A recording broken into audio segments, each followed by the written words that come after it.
pricing committee, velvet rope cartel, turning every checkout into Dante's seventh hell. Good morning and welcome to another episode of the Pricing Committee. So today we're going to talk about the token standard. And this is a theory that I have that once you have a dominant cost base, it pretty much takes over your whole cost base slowly but surely, but eventually it eats all of your operations. And let's just talk about the token standard. There's been a lot of noise about exactly how much it's going to cost to use AI. We've been budgeted for a kind of 20, 200, 2000 a month for a couple of years now, but we're not really quite sure what the real cost is. And that hasn't been a problem because there's been lots of money in the industry and in the community and in that particular vertical where VCs have been willing to fund it and pretty much subsidize it. But the only point of subsidizing it is if you can have pricing power at the end. And pricing power is kind of like a metaphor for a monopoly. And you can see that in the kind of blitzscaling where we have to obliterate our competitors to be the only one, Uber, or we have to be the 0 to 1 company. You can argue Google's 0 to 1 type company, where we need to dominate the market so much that we kind of have a 75 to 85 to 90% market share, depending on how you cut it. And so the whole thesis around kind of the latest 25 years of Silicon Valley has been the 0 to 1 and blitzscaling, which is we need to have pricing power. And in order to have pricing power, if you haven't got a natural monopoly like water or gas or electricity, you have to pretty much dominate the market, whichever way you can. And that means buying up existential threats from using M&A. You can argue Meta do that. Or basically having laws that kind of are slightly twisted in your favor, even though they're completely illegal. And so if you do not have that pricing power, you're in the world of pain. So the whole goal of this AI build out is to become the 1 or 2 player in a monopoly or oligopolistic state, maximum 3.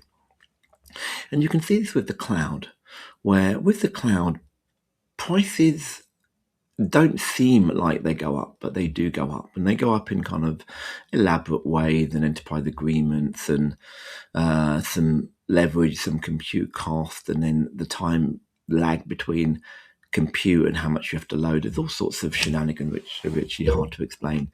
Even just looking at it makes your eyes water. But essentially, the prices go up minimum 10%.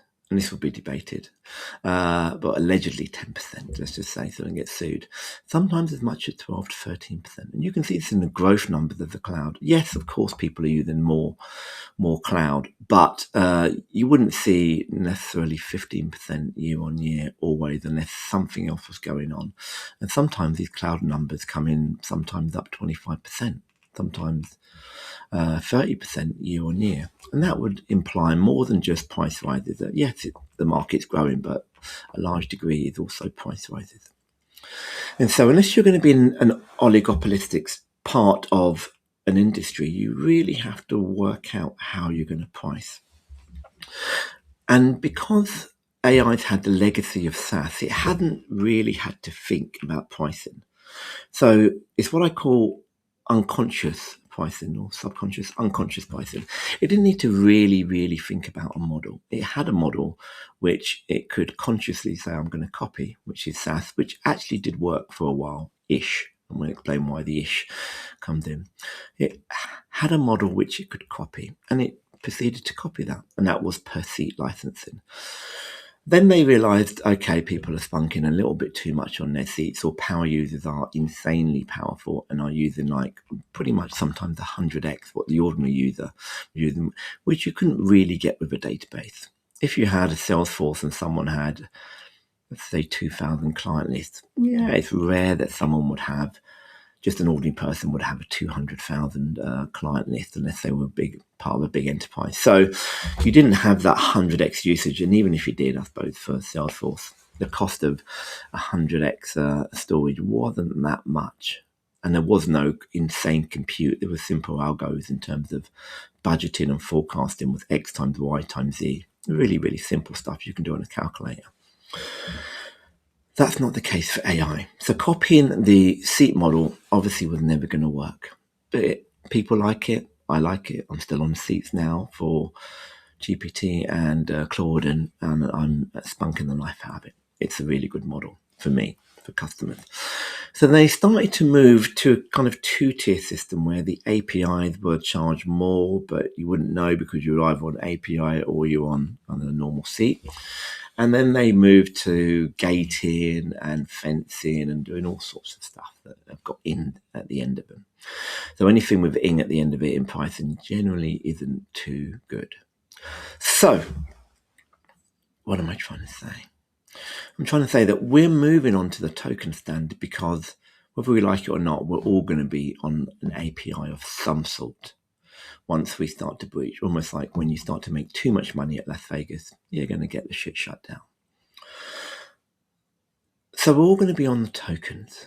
And some people are trying to abstract it and call it credits and say they're not related. That's just nonsense. Credits are just a high-level abstraction of tokens, just like a mortgage interest rate. No one wants to know that they're buying a series of cash flows and it's really a derivative, floating versus fixed. No one wants to know any of that. I've got a mortgage and I'm going to pay it down. That's it. And so we're abstracted from a lot of complications every single day, just in terms of even like the payment flow. Tapping the card, 2%, basically 2% goes to the credit card company who then distribute probably 1.9% out to all the kind of merchants and stuff in terms of merchant payment cards, and the issuer card. Obviously, the vendor pays the 2% and gets the other 98% back. So many things have a really, really high level of abstraction that we don't really get involved in. And credits are just another form of high-level abstraction, just like currency rates are, that really belies the whole economy that you're actually moving into or you're actually trying to buy into. But we just get a rate. It's much simpler. So in that sense, you say, what is the token standard? The token standard is something that would, like the gold standard, become the dominant mechanism of assessing value. And that is already becoming the case. We've had the token maxim, which was assessing the value of who's working really hard. Yes, that was nonsense. Now we'll have kind of token minimizing, which will also assess who's really good at minimizing tokens and using harnesses and stuff. Again, maybe valuable, maybe not. But either way, the token standard is starting to take hold everywhere. And if we look at what this really means for a company, if we go with the thesis that some labour, and definitely graduates unfortunately, are being replaced by tokens, AI, but really tokens, then we could say that we can run a simple analysis maybe. If we look at an average startup, well actually no, let's look more mature than that. Let's look at a B2B company, 5 to 10 years maturity. They probably have a cost base of about 60, 70%. Let's go with a lower number, 60% humans. And about 10% to rising to as much as 15% cloud and cyber and all the stuff around the cloud and infrastructure and stuff. So let's just say it's 10% cloud and stuff. Let's go with the low number, and 60% humans.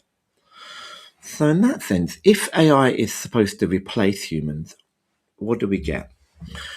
We get, say, you're able to replace half the humans with some AI. So we already have cloud costs at 10%, rising, I'm going to say, a CAGR of 15%.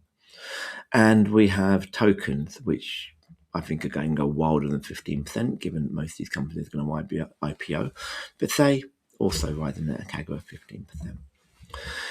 So now we have basically probably about 1% of our cost base. Let's just probably pushing it, but just say 1% of our cost base is going to AI. It's a bit high, but say 1%. So we're starting off at circa 11%. But what happens when we replace some of the human labour? Say we replace half of the human labour roughly, and we're down to 30% human costs, and we're able to do that for, let's say, a third of the cost in AI. People will say it's lower. I don't think it is. Say it's a third. So now we're at roughly 20%. Let's just round it off, make it 9 plus the 1% previously. So now we're at 10% cost of tokens through AI in replacement labour. And we had the 10% of the cloud cost, compute cost, etc., that we had before, rather than a 50% CAGR. So now we have the 10 plus a 10 equals 20, rising at a 15% CAGR. So what does that really mean? Because initially we start off and we save, you could say 20 bips, 20 big figures. We save like a margin of 20%. So we're quids in or dollars in. And the stock market's very, very happy with the announcement and the execution. So we were kind of 20 points less, a bit of redundancy and packaging. They were 15 points in the red, or even the black even. So let's just see how quickly that erodes. So we have 10% cloud cost and a 10% AI token cost in replacement labour. So that's 20%. At a 15% CAGR, in 10 years, we have a cost base just of tokens. You can argue cloud tokens plus actual kind of usage tokens from the fact that you're obviously replacing labour of pretty much 80%. 80%. So you haven't replaced any of the labour. You've still got the 30%. You've still got all your S&M cost and all the other things. That's marketing, etc. All the other costs that you had before. But now you have an 80% cost of tokens. Whether they be tokens from the storage and the AWS and all the other things that you used to pay for cloud, which I think will be converted to tokens. Already usage anyway, but are really tokens. Then you've got the kind of explicit token, which are, I'm using this token to replace a piece of labour or a person. So now after 10 years, a CAGR of 15% with a 20 base, you're now looking at 80. So of your 100, 80% is taken up in tokens. So that's why I believe that the token standard is really what it's going to be all about. How much is that token worth? What's my conversion rate of that token? What's my ability to take raw tokens in and make them into jewelry, etc., to convert them into something very, very, very useful? That is going to be where the value is. And if you can understand that token value will dictate the way that a company operates, you will really surround your firm with all things token. That will be the control base. The control base in my era of working was really the seats. We'd go around and sometimes in the early days of audit actually count the number of seats. That sounds ridiculous. We'd actually count the number of gold bars in certain companies, but that kind of phased out in the early 90s. But later on in the SaaS era, it was number of seats, because the number of seats you were paying were either SAP, SunGard, Murex. We were counting by the number of people. And similarly, the budgets were allocated by the number of people. I'm saying that's going to move to number of tokens, because if you think about the number of people going down, you can not really allocate your cost base, the kind of overage costs and the kind of absorption cost based on the actual number of people, because that would have dwindled down by at least half. You're really going to find a dominant cost base, and the dominant cost base is actually going to be tokens.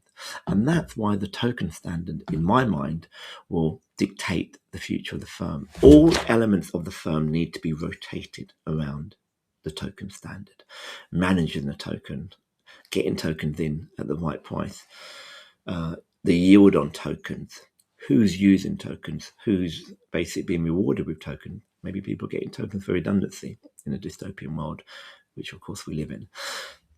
The token standard will be the dominant cost base. Already, if you're really honest, cloud is starting to edge as the most important element of cost. Labour's still way, way, way, way ahead, probably 4 or 5 times ahead. But with the war on people and the war on employees and the war on labour, I think the token standard will be the dominant cost base. And once it becomes the dominant cost base, the flipping will happen in about 5 years. Then it's the only thing you can allocate against on an absorption basis. So that's the pod for the day.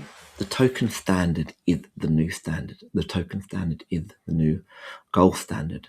We've moved from a seat standard, and within 2-3 years, maximum 5, we're going to move towards a token standard. This is my view. Bye-bye. The pricing committee, velvet rope cartel, turning every checkout into Dante's seventh hell. Can we simplify? Gets treated like a crime, cause complexity looks smart when you present it in a slide. Every metric looking healthy till the profit disappear, like magic trick performed by venture capitalists of the year. Net retention floating high like a helium parade till the AWS invoice enters with a switchblade.